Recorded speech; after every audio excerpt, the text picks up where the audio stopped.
Alors, rebonjour. Suite à la dégustation d'hier, les Béates, j'ai décidé de vous faire une pizza, ou de me faire une pizza plutôt. Et donc, la pizza, c'est très versatile pour combiner ça avec du vin. La combinaison classique, c'est juste de se prendre un petit Chianti italien et puis ça finit là. Mais en fait, la pizza peut aller avec quasiment n'importe quel vin. C'est plus ce qu'on met sur la pizza qui va faire une différence. Comme peut-être une pizza aux légumes. Pizza végétarienne va peut-être aller bien avec un chinon, vin rouge de la Loire qui a ce côté végétal-là, qui va aller chercher là, les légumes de la pizza. Aujourd'hui, nous, on a un vin qui est plus corsé un peu, qui a plus de force, qui a des notes de garrigue, donc typique là, du sud de la France. On va peut-être faire une pizza qui est plus dans ces lignes-là. Donc j'ai décidé de faire une pizza au prosciutto et aux olives. Puis on pourrait rajouter peut-être un petit peu de romarin dessus, ça marcherait bien. Donc première chose à faire, souvent je fais la pâte à pizza, pardon. Ici je l'ai acheté donc chez Milano, juste à côté du marché Jean Talon sur Saint-Laurent, un endroit qui s'appelle Milano, c'est une épicerie italienne. Il y a la pâte à pizza qui est parfaite. Et donc c'est ça qu'on va utiliser ce soir. Et vous pouvez la garder au frigo, là, ça fait je pense 2-3 jours qu'elle est au frigo, celle-là est encore en pleine forme. Mais si vous aimeriez que j'en fasse la prochaine fois de la pâte à pain, pâte à pizza, pour vous montrer comment le faire à la maison, c'est super facile. Écrivez-le dans les commentaires. S'il y a 2 personnes au moins qui me le demandent, je vais le faire. So, thanks for being here today. What I'm making today to go with yesterday's tasting of Les Béates is a pizza, more precisely a prosciutto and olive pizza. I like simplicity in my pizzas, but basically the pizza is a very versatile type of food to go with wine. The classic is to go with an Italian wine because pizza is Italian, you know, depending on what you put on your pizza will more tell you about which one you should take than simply the fact that you're having pizza. So basically that's it. Because I'm having a wine from southern France that is a little bit stronger, has those notes of herbs of Provence and olives, I thought it would be good to have a pizza with those same sort of ingredients. Ok, fait que là, première chose, j'ai mis de la farine sur la table, sur la pizza, sur mes mains, pour pas que ça colle. So first things, I put some flour a little bit everywhere, on my hands, on the table, and on the pizza itself. And now what I'm trying to do is extend the dough as much as possible without ripping it. Obviously I could use a rolling pin, but I've done it before, it works, it's easier. However, you're squishing all those air bubbles that's in the pizza. You know how the dough rises before you cook it, and so that's what makes for a light, thin crust dough. And if you crush it, it will make for sort of a thicker, heavier dough, or a heavier crust. And so ideally you don't want to do that. So you can use any method you want. Right here, it's a little bit thicker on the side, so I'm trying to, simply pull it a little bit. Donc, en gros, l'idée par la suite, c'est simplement de détendre la pâte autant qu'on peut, sans la déchirer ou le moins possible. Si jamais on fait un trou, on arrache un petit morceau de pâte sur le côté, puis on bouche le trou, c'est pas plus compliqué que ça, mais on va essayer de pas. Je pourrais évidemment utiliser un rouleau à pâte. Le seul problème, c'est qu'avec le rouleau à pâte, on écrase toutes les bulles d'air qui se sont formées dans la pâte en la laissant lever. Et donc, ces bulles d'air-là, c'est ça qui va nous donner une pâte légère, mince. Et si on utilise le rouleau à pâte, je l'ai déjà fait dans le passé parce que c'est très simple, très facile et puis ça va bien. Le problème, c'est qu'on va avoir une pâte qui est un petit peu plus tough, un petit peu plus lourde si on veut. Et donc, là, juste en tirant comme ça, vous voyez, on va chercher quasiment la dimension qu'on veut. Là, moi ici, j'ai une... Et l'autre chose, c'est sûr que c'est élastique ça, donc ça va toujours revenir un petit peu. Et l'idée c'est de continuer à tirer dessus un peu comme ça, là, puis c'est normal que ça revienne un peu, faut pas s'en occuper trop. So basically this is elastic, so it'll always shrink a little bit back, but extend it as much as you can and whatever.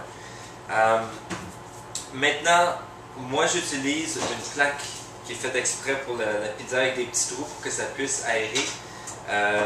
Si vous n'en avez pas, vous prenez une plaque à biscuits, vous mettez du papier parchemin. Papier parchemin, c'est un petit peu comme du papier ciré, mais qui n'est pas ciré. Donc c'est blanc, on voit à moitié à travers. Très important de ne pas prendre du papier ciré, ça ne va pas au four. Papier parchemin, c'est parfait, ça ne colle pas. Et autrement dit, vous n'aurez pas de dégâts sur la plaque, vous n'aurez pas une pizza qui colle. So basically, I'm using a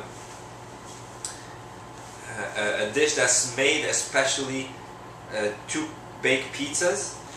If you don't have one, you can just use a cookie tray and simply put parchment paper on it, so the parchment paper will make sure that the dough doesn't stick. Now here, on the side that I put on the tray, there is some flour left because it was on the table and there was flour. That's important if you don't want it to stick.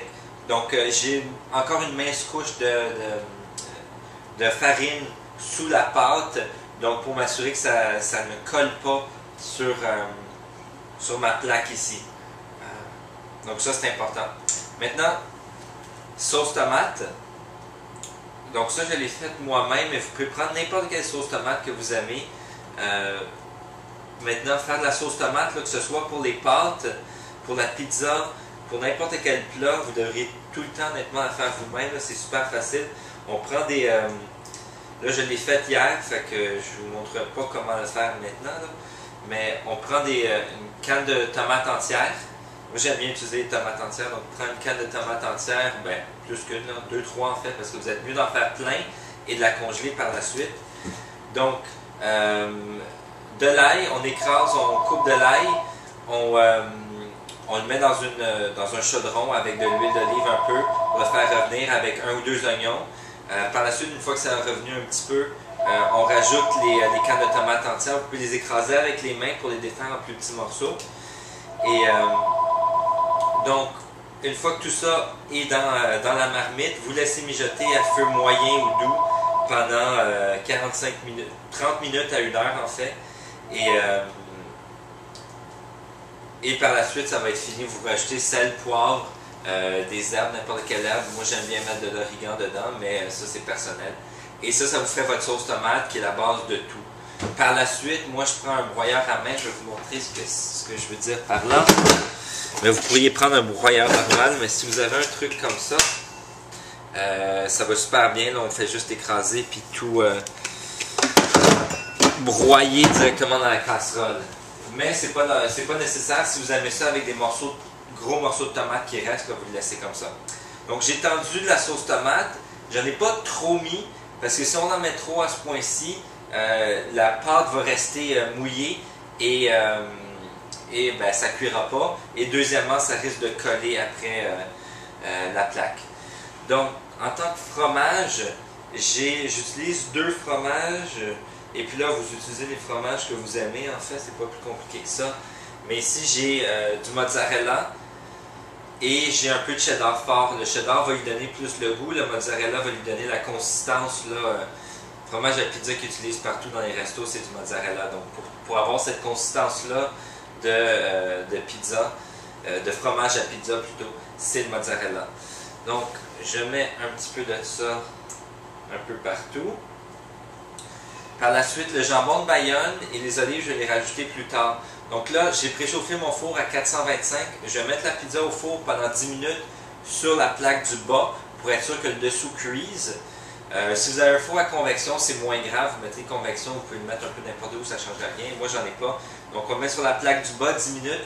Dans 10 minutes, ce que je vais faire, je vais je vais essayer de glisser la pizza directement sur la plaque du four pour qu'elle puisse vraiment cuire en dessous. Si je la laisse là-dessus, ça va aller, mais elle ne sera pas toastée en dessous de la pizza en fait.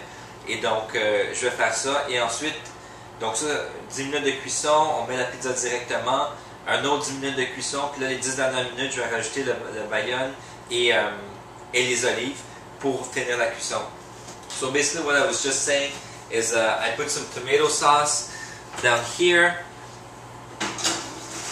trying not to put too much, and if I want more, I could add it onto the cheese, on top of the cheese. So tomato sauce, a little bit of cheese, mozzarella and cheddar is what I used here. Mozzarella will give you the nice, pizza texture, cheese pizza texture, and the cheddar will give you a little bit of extra taste. Now I'm having prosciutto and olives on the pizza as well, but I'll wait till later because otherwise the prosciutto will dry up and it'll almost like disintegrate totally. So 10 minutes on the bottom tray at 425. The oven is preheated, and in 10 minutes I'll try and remove it from the baking dish that I had, or the cookie tray that I had, and put it directly on the grill. After that, leave it an extra 10 minutes. After that extra 10 minutes, you can put the rest of your garnish and leave it for the final 10 minutes. So it's a total of 30 minutes cooking, and we should be good to go. That's about it. I'll see you guys right before the pizza's over to give you a look at what it looks like. So that's it for now, and I'll see you guys tomorrow.